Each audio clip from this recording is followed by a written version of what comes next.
Hello friends, எல்லாருக்கும் happy Christmas. Christmas நன்னாளில் எனக்கு சின்னதாக ஒரு கேக் வெட்டணும்னு ஒரு ஆசை. ஏன்னா ஏசப்பா நமக்காக தான் பிறந்தாரு, நமக்காக தான் இப்போவும் கூடவே வாழ்ந்துட்டுருக்காரு. இயேசுவேன்னு கூப்பிடும் பொழுது எல்லா நிமிஷத்துலேயும் கூட வந்து எனக்கு உதவி செஞ்சுருக்காரு. அதே மாதிரி எல்லாருக்கும் உதவி கண்டிப்பாக செய்வார். இன்னைக்கு சின்னதாக ஒரு கேக்கு கட்டிங். Happy Christmas.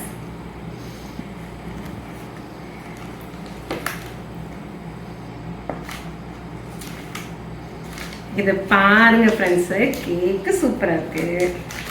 ஆனால் வெட்டுறதுக்கு ரொம்ப பாடுபட வேண்டியதாக இருக்கே. Wish you happy Christmas. இது எல்லாருக்கும் நான் பகிர்ந்துக்கிறேன். Thank you viewers. God bless you.